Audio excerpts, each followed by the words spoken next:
आज का प्रातः क्लास है 14/11/68। ओम शांति। मीठे मीठे रूहानी बच्चों प्रति रूहानी बाप समझा रहे हैं। पहले ही वाक्य में अटेंशन कर देते हैं कि समझाने वाला रूहानी बाप है और बच्चे भी रूहानी स्टेज में होकर बैठे हैं, क्योंकि रूहानी बाप को ही पतित पावन कहा जाता है।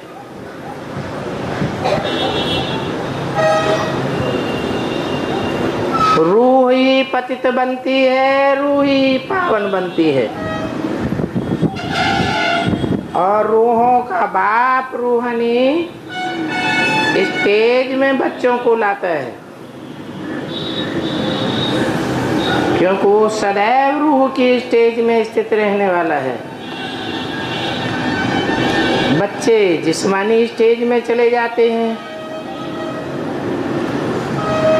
बाप तो सदा सदा शिव कहा जाता है। वो सदैव बिंदी है, उस बिंदी का ही नाम शिव है। और जो आत्माएं हैं वो बिंदी तो हैं, परंतु सदैव बिंदु रूपी स्टेज में नहीं टिक सकती, इसलिए उनको सदा शिव नहीं कहा जा सकता। इसलिए और कोई भी आत्माएं ग्रेट ग्रेट फादर्स की आत्माएं ही क्यों न हो,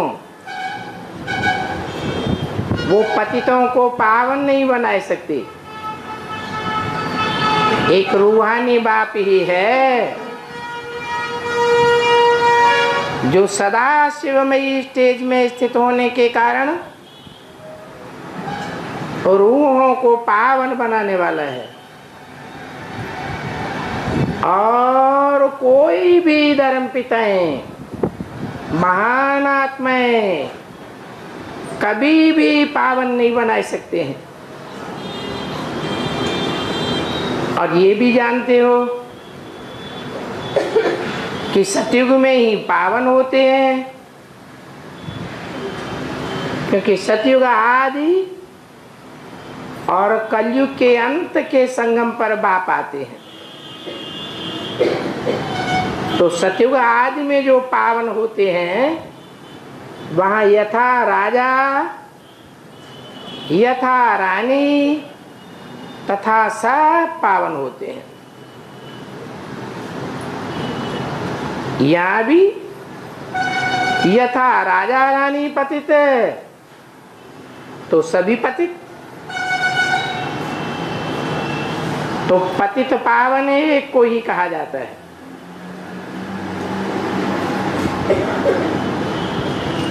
कारण समझे, एक को पतित पावन क्यों कहा जाता है?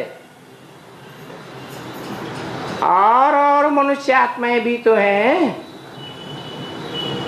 एक से एक पावरफुल आत्माएं हैं। क्राइस्ट के कितने ढेर के ढेर फॉलोअर्स होंगे,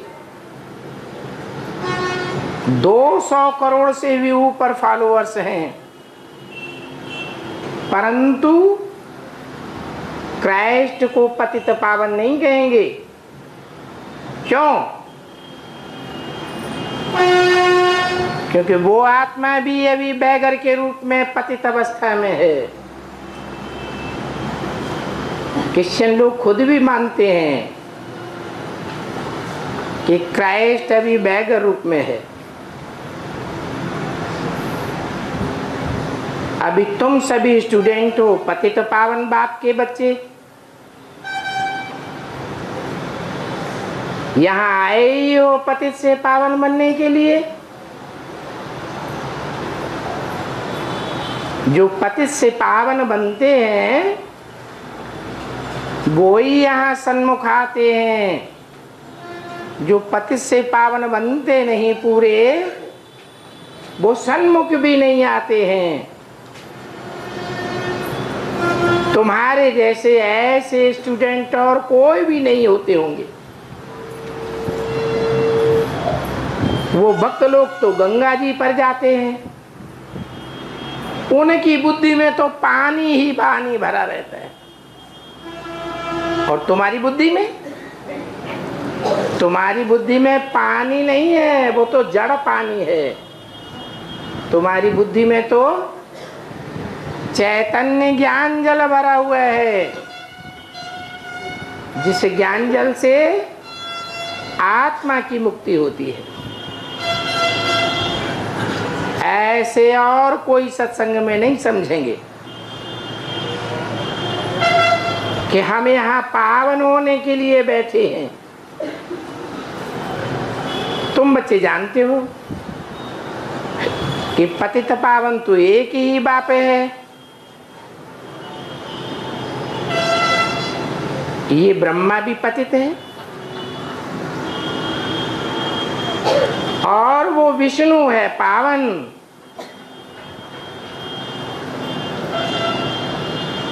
ये विष्णु का चित्र भी अनादि है। जैसे शिव अनादि है, ऐसे विष्णु भी अनादि है। इस सृष्टि पर सदा कायम कोई चीज हो ही नहीं सकती। एक शिव बाबा ही है जो इस सृष्टि पर सदा कायम है, तो अनादि हुआ ना। ये भी समझते हो कि ब्रह्मा ही सो फिर विष्णु बनते हैं। विष्णु अर्थात पावन, ब्रह्मा अर्थात पतित। पतित ब्रह्मा सो विष्णु पावन। तो इन ब्रह्मा को पावन नहीं कहेंगे।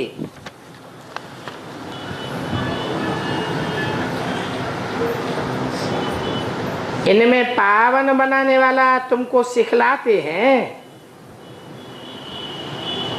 कहते हैं हे आत्माएं तुम मेरे साथ योग लगाओ। और कोई सत्संग में किसकी बुद्धि में ये ख्याल भी नहीं होगा कि हम पावन बनते हैं। और यहाँ बच्चों को ये शिक्षा मिलती है। घर में बैठे भी अपन को आत्मा समझ बाप को याद करते रहो, तो बाप डायरेक्शन देते हैं, माम एकम याद करो और कोई दूजम को याद न करो, क्योंकि सब पतित हैं। बल पावन आत्माएं आती हैं परम धाम से, परंतु वो भी पतित बन जाती है। संग के रंग में आते हैं, जन्म मरण के चक्र में आते हैं, पतित बन जाते हैं।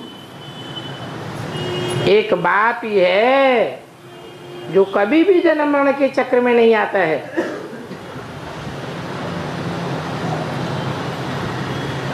तो पतित से पावन भी नहीं बनता है और पावन से पतित भी नहीं बनता है, वो तो है ही एवर प्योर।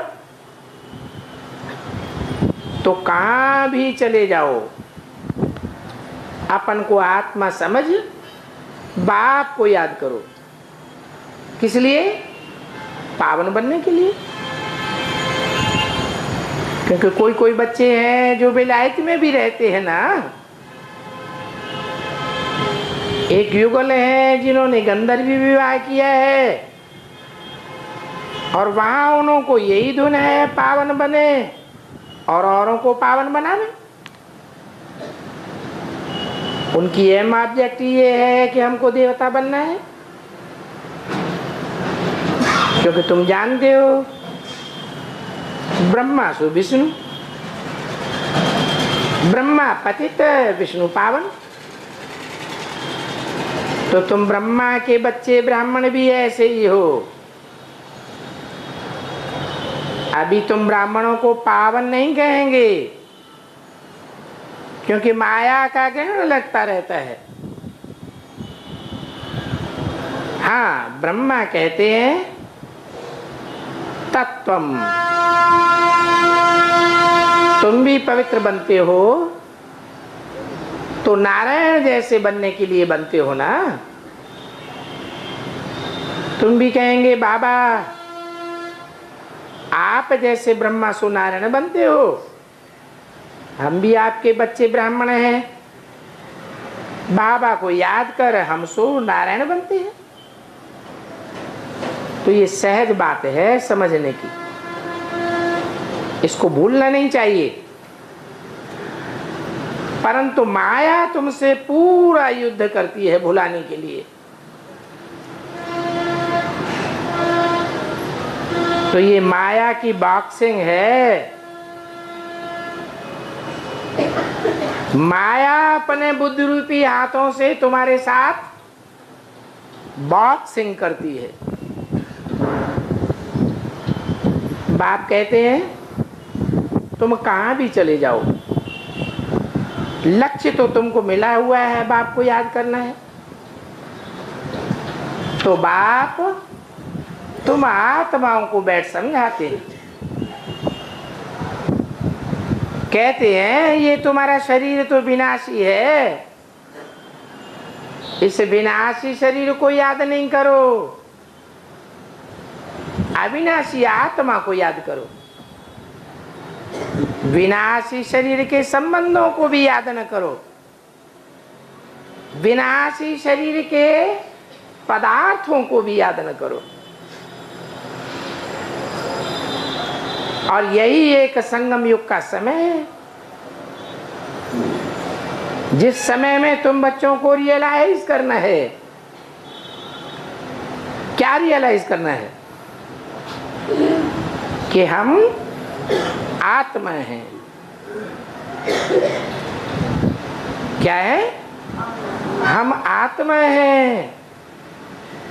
और आत्मा कैसे हैं? हम आत्मा ज्योति बिंदु है। भ्रकुटी के मध्य में हम आत्मा सितारे के रूप में निवास करती है। हम आत्मा अति सूक्ष्म है। हमारी आत्मा रिकॉर्ड के मिसल है। आत्मा रूपी रिकॉर्ड में 84 जन्मों का पार्ट भरा हुआ है, जो समय रूपी सुई के साथ साथ पार्ट प्रत्यक्ष होता रहता है। तो तुम्हारी आत्मा जैसे कि एक बैटरी है, जैसे घड़ी में छोटा सेल होता है,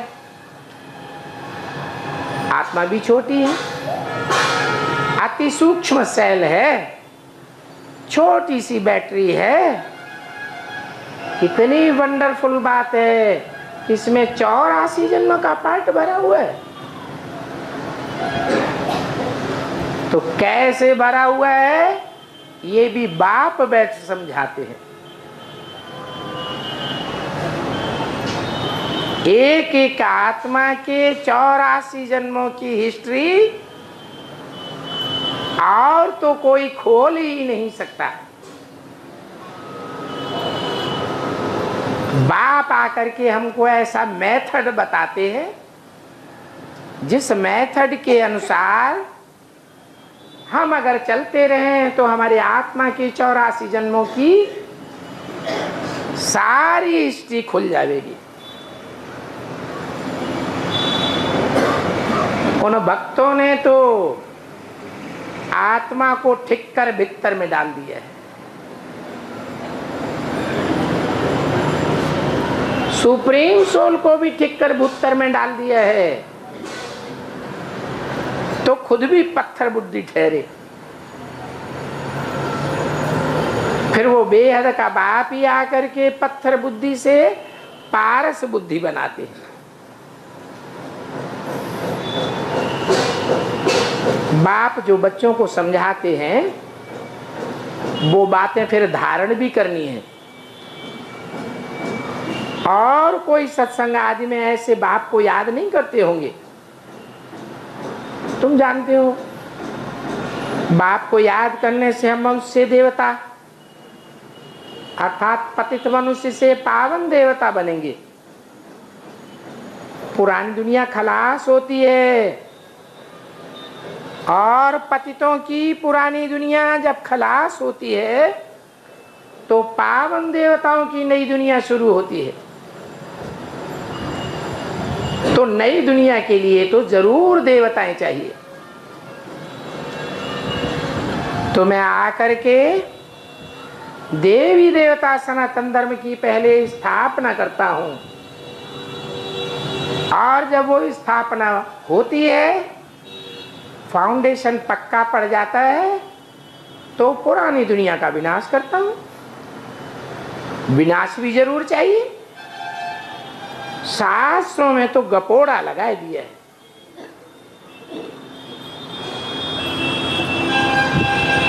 क्या गपोड़ा लगा दिया है कि 60 लाखों वर्ष की है। सच्चा बाप ही आकर के सच्ची बातें बताते हैं। झूठ करने में तो सब झूठे ही झूठे हैं, तो जरूर झूठी बातें ही बतावेंगे। वो झूठे सच्चे बाप को तो जानते ही नहीं हैं, इसलिए आर्फन बन पड़ते हैं। उन आर्फन्स का कोई भी धनी दोरी नहीं है। ये सभी बातें तुम्हें भी जानते हो कि विश्व में शांति स्थापन कैसे होती है। वो लोग तो शांति सम्मेलन करने के लिए दुनिया में कितने बड़े बड़े खर्चे करते हैं। देश विदेश से लोगों को मंगाते हैं, कितने धक्के खाते रहते हैं। विश्व में शांति हो, शांति सम्मेलन करते रहेंगे। वो लोगों में कौन कौन शामिल है? दुनिया वाले भी शांति सम्मेलन करते हैं और ब्राह्मणों की दुनिया में भी जो अधूरे ब्राह्मण हैं वो भी बड़े बड़े शांति सम्मेलन करते रहते हैं। कितने लोग धक्के खाने जाते हैं, शांति स्थापन होती नहीं। सभी आपस में मिलकर के एक हो जाएं, ऐसे कोशिश करते हैं। अभी तुम तो समझते हो हम सभी आत्माएं शांति धाम चली जाएंगी,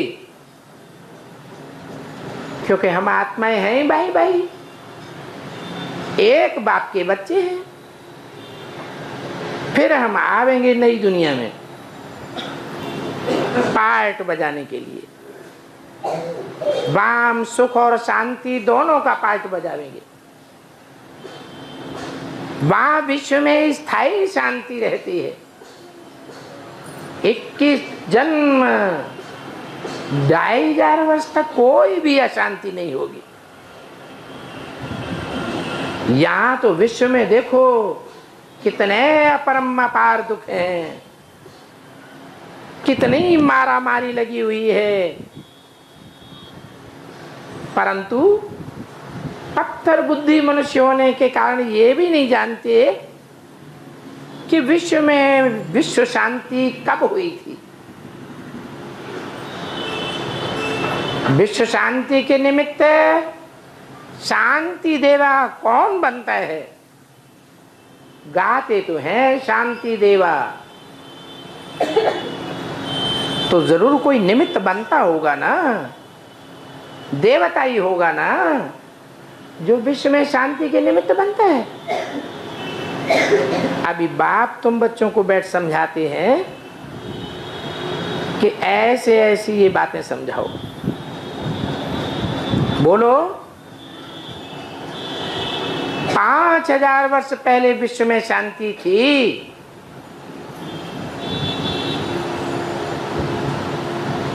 उसमें भी 2500 वर्ष तक पूरी शांति थी। 5000 वर्ष पहले से लेकर 2500 वर्ष तक शांति शांति रहती है, अशांति का नाम निशान भी नहीं रहता।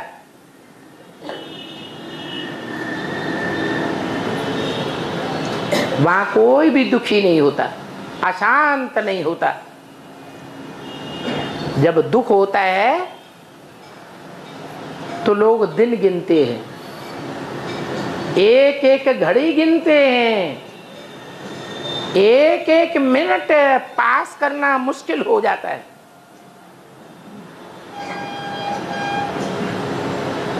वहां कोई काउंटिंग नहीं होती 2500 वर्ष तक। इसलिए उन 2500 वर्षों में कोई भी संबत नहीं होता है। फिर 2500 वर्ष के बाद जब मनुष्य दुखी होते हैं, चाहे वो हिंदू हो तो हिंदू संबत शुरू करेंगे, शक संबत शुरू होगा, विक्रमादित्य संबत शुरू होगा, पूर्ण संबत शुरू होगा। मुसलमान आते हैं तो उनके पीछे पीछे दुखी दुनिया शुरू हो जाती है, तो हिजरी संबत शुरू होता है। क्रिश्चियन आते हैं तो ईसा संबत शुरू होता है। कोई भी धर्म संप्रदाय वाले हों, ये सब 2500 वर्ष के अंदर ही आते हैं। तो दुखियों का दुखी संबत शुरू होता है, एक एक दिन गिनते हैं, हिस्ट्री बनाई जाती है। तो देखो प्रैक्टिकल बात है, अशांति की दुनिया 2500 वर्ष, उस अशांति की दुनिया में ढेर के ढेर संबत, ढेर के ढेर धर्मावलंबी, ढेर के ढेर धर्म पिता। और शांति की दुनिया में एक धर्म, एक राज्य, एक कुल, एक भाषा, कोई प्रकार की दुख अशांति नहीं होती। तो हर एक बात बुद्धि में चाहिए प्रमाण सहित, परंतु देह अभिमान के कारण बच्चे भूल जाते हैं। बल अच्छे अच्छे बड़े बड़े महारथी हैं, परंतु याद की यात्रा में नहीं रहते, तो सारे पॉइंट्स भूल जाते हैं। वास्तव में है तो बहुत से है। आज से 5000 वर्ष पहले भारत में पैराडाइज था, अर्थात विश्व में शांति थी, दुनिया में स्वर्ग था, सब स्वस्थिति में रहने वाले थे। क्योंकि स्वस्थिति में तो जरूर शांति होगी। बाप समझाते हैं ना, बच्चे शांति गले का हार है, जब चाहो अपन को आत्मिक स्थिति में स्थिर करो और शांति गले का हार बन जाएगी। आत्मा में ही शांति है ना, आत्मा स्वयं शांति स्वरूप है, परंतु देहभान के कारण कितनी भूल हो जाती है। वहां स्वर्ग में है ही एक धर्म। कोई भी कहे हम विश्व में शांति चाहते हैं, बोलो विश्व में शांति, चलो हम तुमको दिखलावें। लक्ष्मी नारायण के चित्र पर ले जाना चाहिए, बोलना चाहिए इनके राज्य में विश्व में शांति थी। ये एक ही लक्ष्मी नारायण है जिनकी दुनिया में कोई भी एक ग्लानि नहीं है, सब देवताओं की ग्लानि है, इनकी कोई ग्लानि नहीं। तो जरूर ये 16 कला संपूर्ण हिंसक मर्यादा पुरुषोत्तम थे। अभी ऐसे राज्य की स्थापना हो रही है, तो तुम बच्चों को एकदम गोले के चित्र पर समझाते हुए ले जाना चाहिए, सतयुग से भी ऊपर एकदम संगम युग में। 100% विश्व में शांति थी। बाबा ये भी कहते हैं संगम युग को बहुत अच्छा प्रेमिनेंट करके बनाओ, जो कोई भी देखे तो समझाओ इस तरफ है विश्व में शांति, संगम युग के इस तरफ है शांति 2500 वर्ष तक, और संगम युग के उस तरफ है 2500 वर्ष तक अशांति। ये संगम है, काय का संगम है?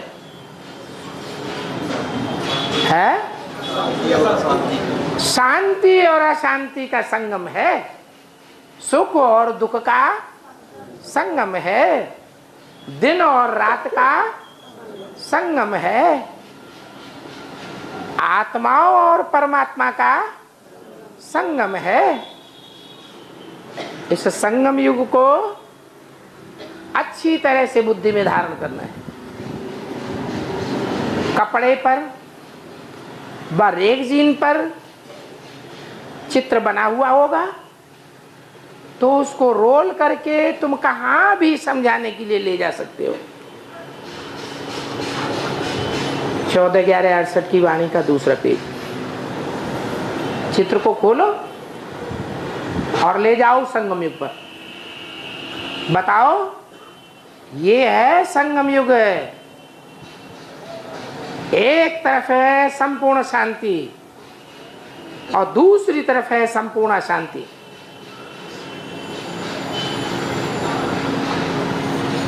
इसके बीच में जो तीर से निशान लगा हुआ है, इसमें ऊपर दिखाया गया है कि सभी आत्माएं परमधाम जा रही हैं।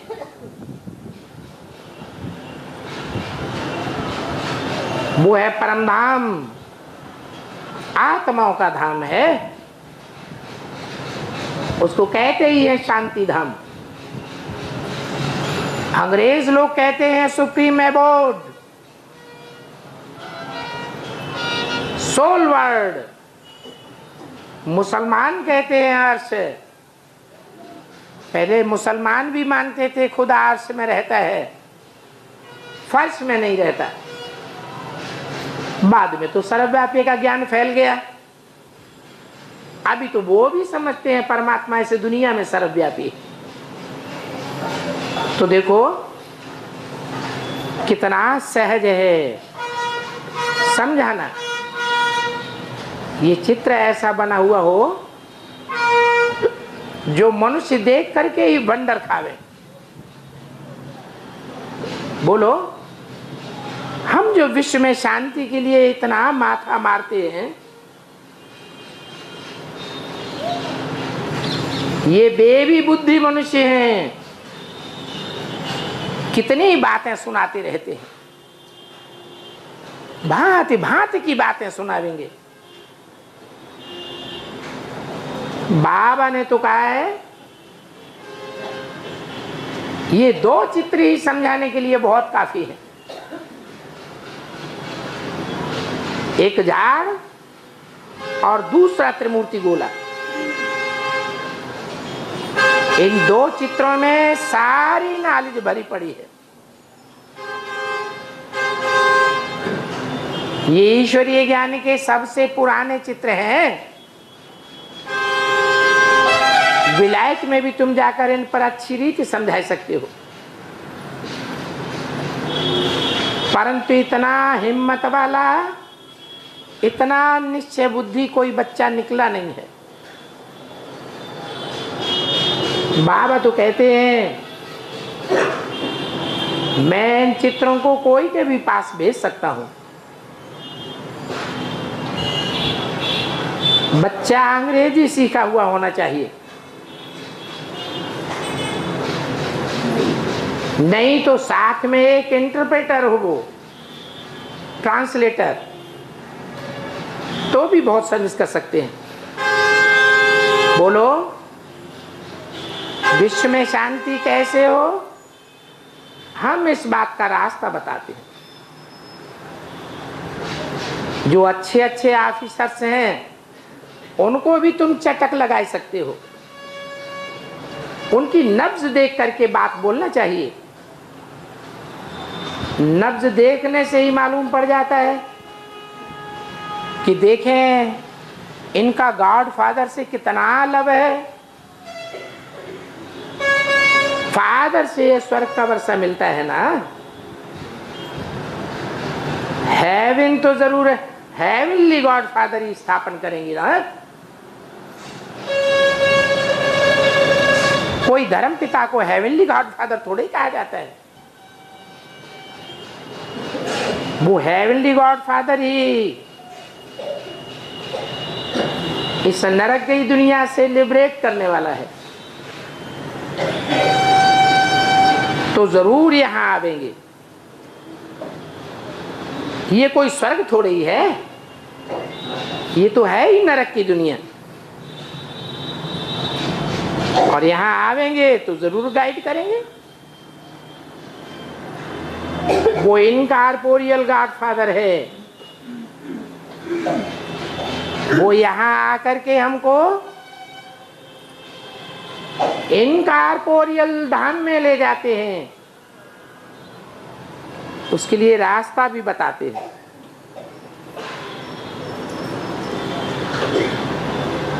तो बोलो, हम उस गॉड फादर से मिलने जाते हैं। हम कोई देहधारी गुरु से मिलने नहीं जाते हैं। कोई ऑफिसर होगा, गॉड से लव होगा तो झट तुमको छुट्टी दे देगा, क्योंकि ये है तुम्हारी रूहानी ताकत। वो होती है जिस्मानी ताकत।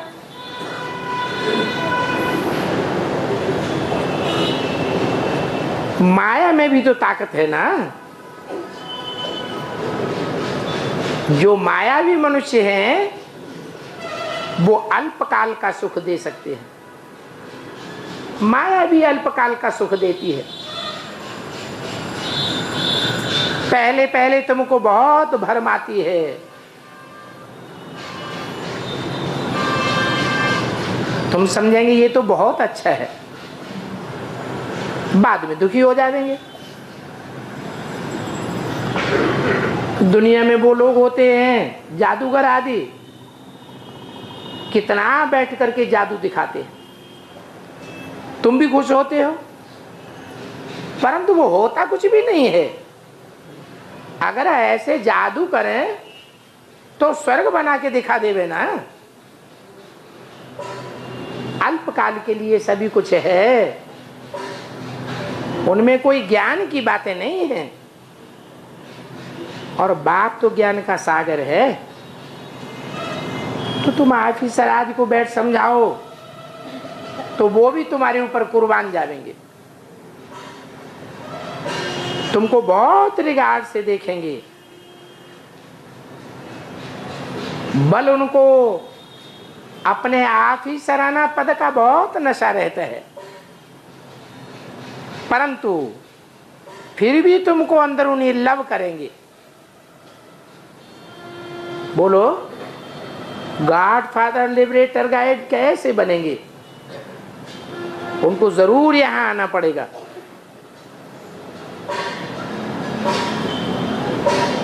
ऊंचे ऊंचे धाम में सभी आत्माएं रहती हैं और ऊंचे ऊंचे बाप रहता है। आत्माएं जो पार्टधारी हैं वो नंबरवार पार्ट बजाने वाली हैं, नंबरवार पार्टधारी हैं। तो जरूर कहेंगे कोई में कम बुद्धि है, कोई में जास्ती बुद्धि। मन बुद्धि को ही तो आत्मा कहा जाता है ना। तो जितनी श्रेष्ठ आत्मा होगी उतनी ऊंची स्टेज में, परमधाम में स्टेज उसकी बनेगी। ऐसे परमधाम में सभी को नंबरवार भेज देते हैं। फिर वहां से तुम आते हो पार्ट बजाने के लिए, यहां आते हैं तो तुम सभी बच्चे बाबा बाबा कहते रहते हो।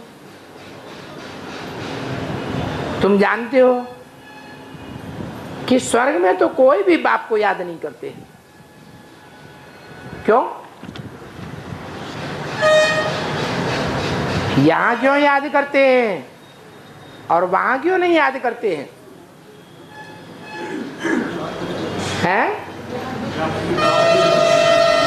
यहां हम देवान में आ जाते हैं, घड़ी घड़ी देवान में आने से दुखी होते हैं, इसलिए हम बाप को याद करते हैं।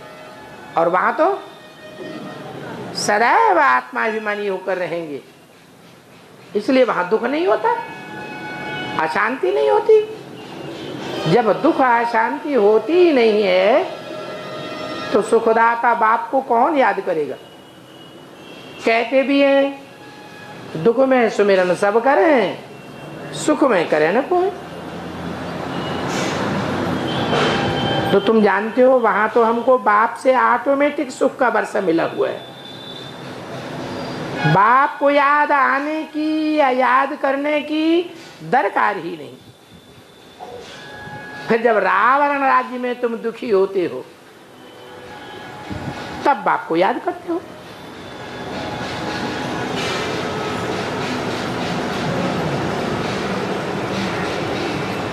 थोड़े दुखी होते हो तो भी याद करते हो, और जास्ती दुखी होते हो तो भी याद करते हो।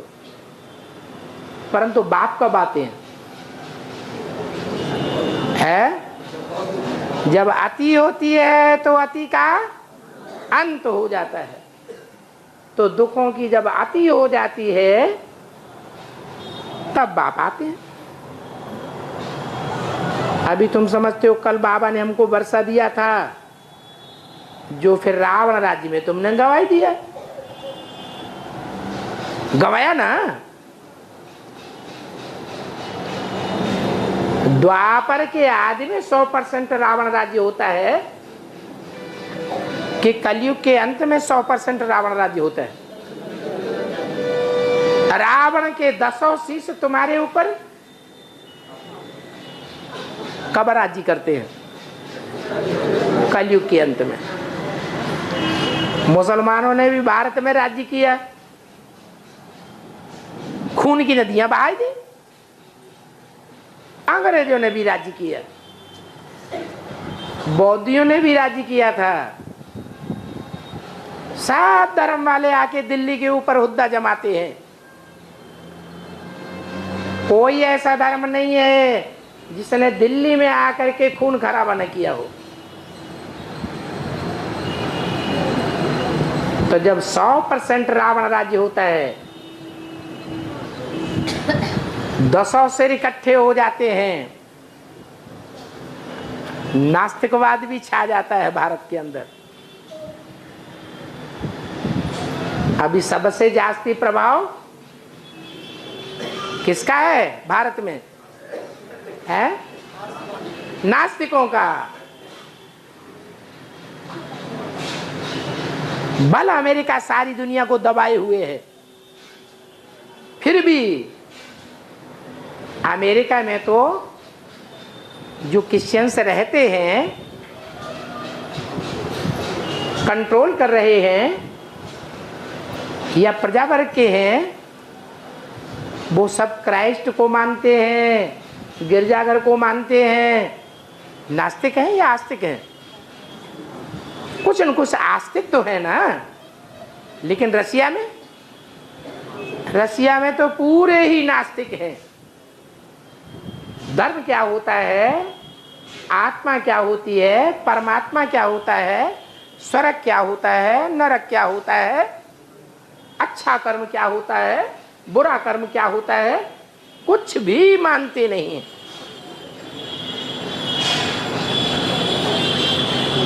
उनका प्रभाव भारत में सबसे जास्ती अंत में बढ़ जाता है। तो तुमने देखो रावण राज्य में सब कुछ कमाई दिया। ये कल और आज की बात है। कल तुम देवता थे, आज तुम आसुर बन पड़े हो। आज हम आसुर हैं, कल फिर देवता बनेंगे। ये ब्रह्मा भी तो मनुष्य है ना, कि देवता है? मनुष्य है। क्यों इसको मनुष्य क्यों कहते? हाँ, कि दाढ़ी मूछ वाले जो भी होते हैं पुरुष, वो सब पतित ही पतित होते हैं। इनको देवता नहीं कहा जा सकता। देवताएं होते हैं सतयुग में और मनुष्य होते हैं कलयुग में। तो ब्रह्मा का भी ऑक्यूपेशन चाहिए। नाम क्या है? जैसा नाम वैसा काम। शास्त्रों में जो भी नाम दिए हुए हैं उनके ऑक्यूपेशन के आधार पर नाम दिए हुए हैं। तो शास्त्रों में ब्रह्मा का नाम भी आता है। तो ब्रह्मा का ऑक्यूपेशन क्या है? ब्रह्मा ने बड़ी माँ माने माँ, दुनिया की बड़े ती बड़ी माँ। क्या ऑक्यूपेशन है? माँ क्या, माँ का विशेष गुण क्या है? सहन करना, अति का सहन करना। सहन करके बच्चों की पालना करती है। ये दिल्ली भी सब धर्मों की माँ है। इस दिल्ली की धरणी ने कितना सहन किया है इन विधर्मी आतताइयों का।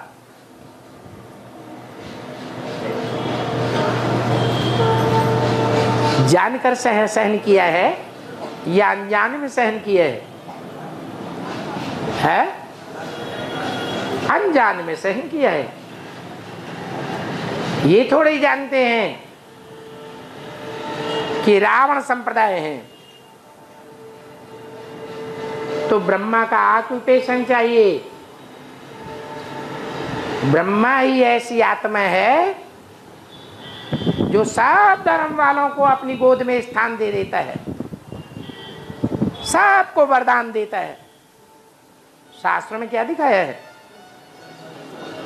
ब्रह्मा जानते हैं ये असुर है, ये दुनिया को तंग करने वाला है, ये अनुभव में भी आ जाता है, फिर भी पक्का निश्चय नहीं कर पाते और असुरों को ही वरदान देते हैं, असुरों की ही पालना करते हैं गोद में। और जो बाप समान बीज रूप आत्माएं हैं उनको धक्का मिल जाता है। आज घर घर में ऐसा हाल है। क्या हाल है? कृष्ण जैसे बच्चे गीता का भगवान बन जाते हैं, पति परमेश्वर बन करके बैठ जाते हैं, मां को पूरा ही कंट्रोल कर लेते हैं। कोई वर्षा मिलता है मां को? क्या गवर्नमेंट ने भले प्रस्ताव पारित कर दिया कि मां का भी हिस्सा होना चाहिए प्रॉपर्टी में, फिर क्या बच्चे उनको देते हैं? नहीं देते। तो घर घर में गीता का भगवान कृष्ण बच्चा बन जाता है। वो कृष्ण बच्चा कौन है? ये कृष्ण बच्चा वही ब्रह्मा की आत्मा है जो असुरों को तरजीह देती है।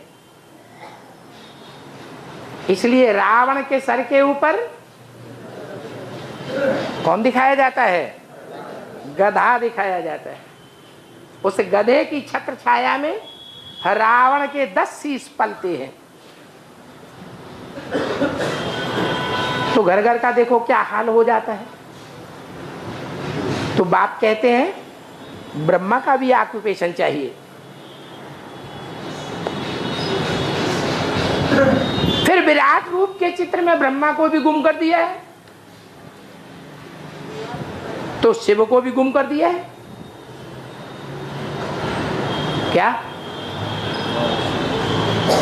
ब्रह्मा को भी गुम और शिव को भी गुम कर दिया। गुम कर दिया का क्या मतलब? शिव तो बिंदी है, उसको गुम करना न गुम करना क्या बात हुई है? वो तो कोई बात ही नहीं हुई।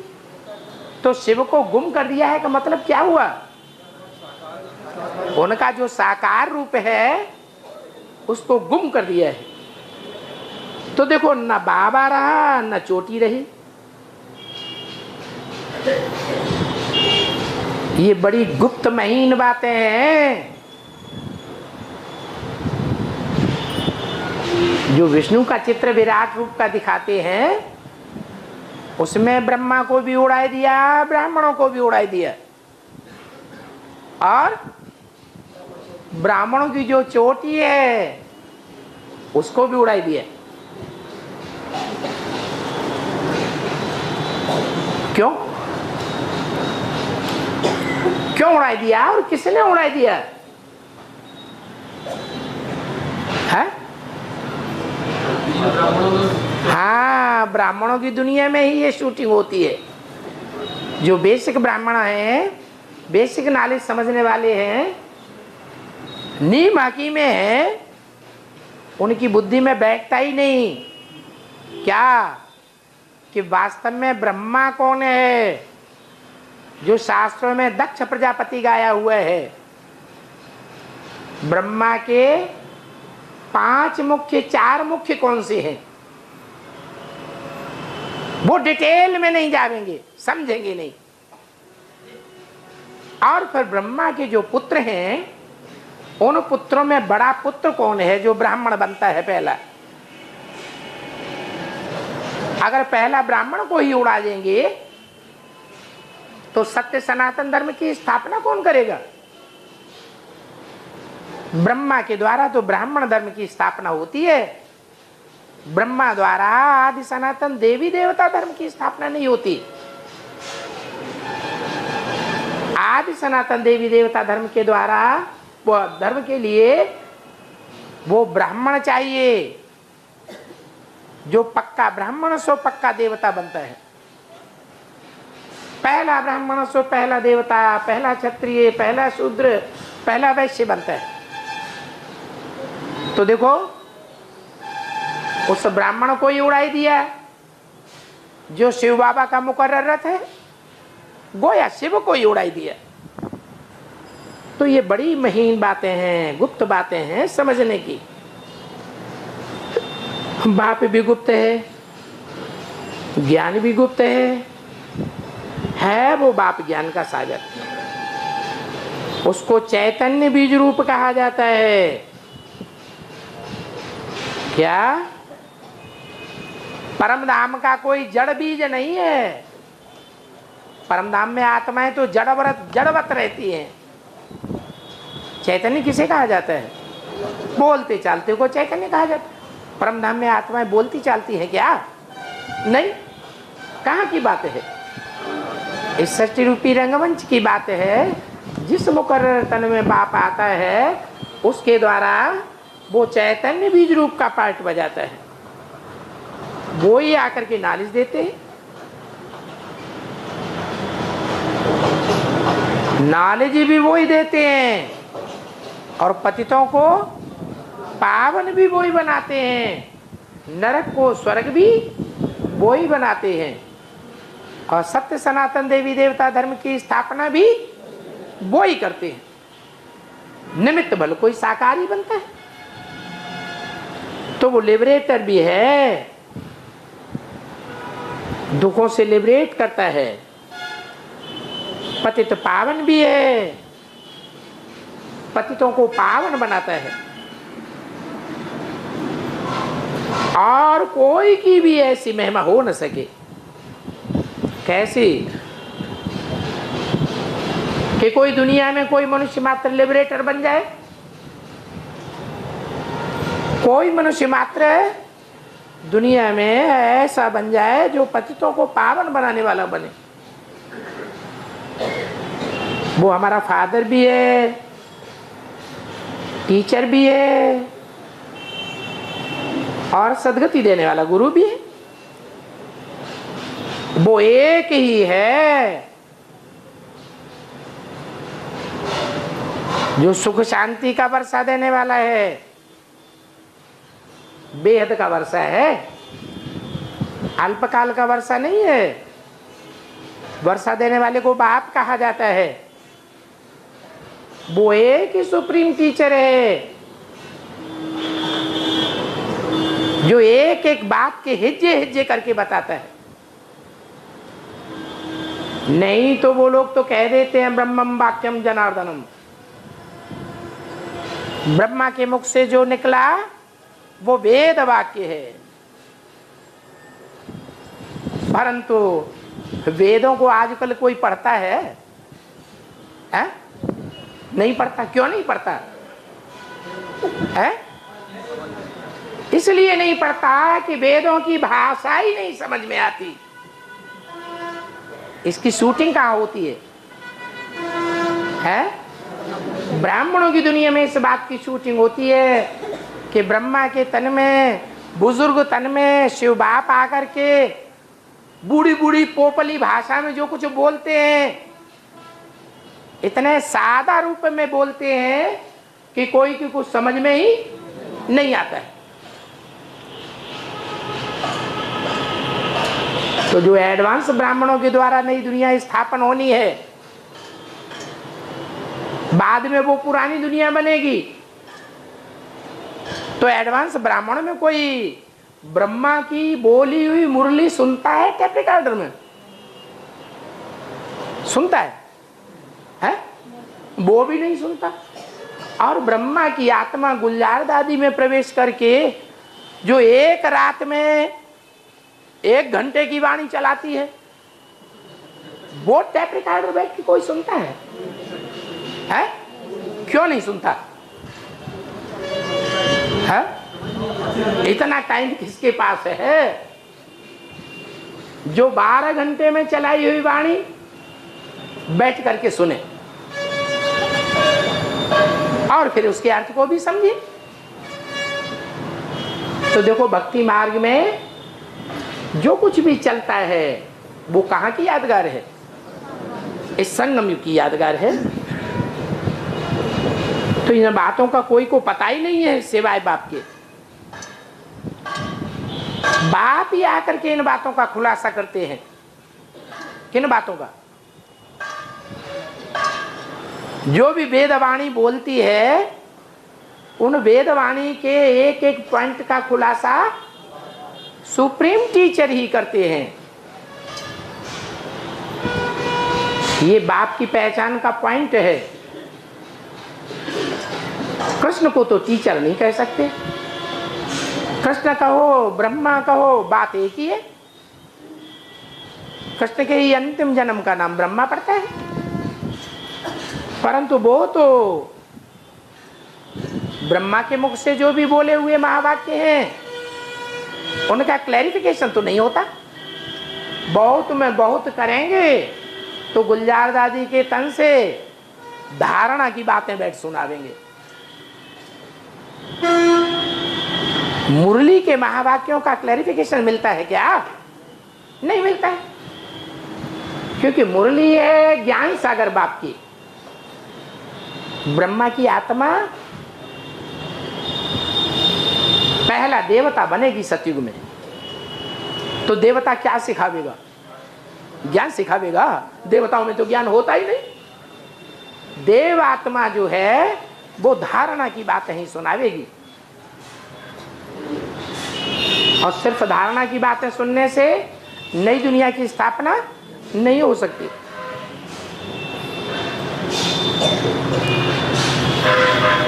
तो देखो,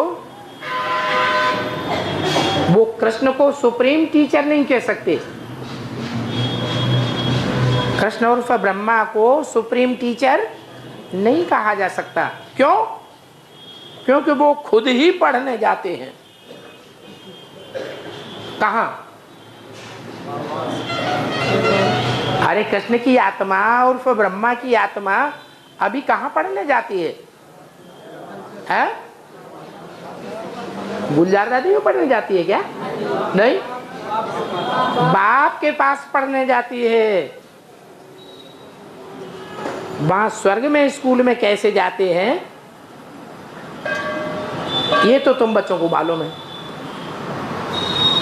वहां भी एरोप्लेन होंगे क्या? लेकिन कैसे प्रूफ होंगे? एक्सीडेंट प्रूफ होंगे। वहां एरोप्लेन में कोई एक्सीडेंट आदि नहीं होगा। तो ये भी तुम बच्चों को साक्षात्कार कराया है। ये भी तुम जानते हो, पहले नंबर में ये लक्ष्मी नारायण बनते हैं। बाबा कहते हैं, जब बाबा ये कहते हैं कि ये पहले नंबर में यह लक्ष्मी नारायण बनते हैं, तो किस तरफ इशारा करते हैं? चित्र की तरफ इशारा करते हैं। चित्र में दोनों ही लक्ष्मी नारायण दिखाए गए हैं। जो सतयुग में बनने वाले लक्ष्मी नारायण हैं वो प्रिंस प्रिंसेस के रूप में दिखाए गए हैं, छोटे रूप में नीचे की ओर। और जो संगम युग में डायरेक्ट नर से नारायण बनते हैं वो चित्र में ऊपर की ओर दिखाए गए। तो बाबा इशारा करके बताते हैं, क्या क्या बताते हैं? कि पहले नंबर में यह लक्ष्मी नारायण बनते हैं। नीचे वाले या ऊपर वाले? ऊपर वाले बनते हैं। बाबा कहते हैं हम जो बनते हैं मनुष्य से देवता, तत्वम, वो ही तुम बनते हो। तुम भी पढ़ते हो ना, निराकार बाप तुमको साकार में आए, बहुत सहज रीति युक्तियां बताते हैं। ऐसे कोई कब सिखला न सके। इसलिए इस ज्ञान का नाम ही है सहज ज्ञान, सहज राजयोग। ये विश्व का मालिक बनना कितनी सहज बात है। ओम शांति।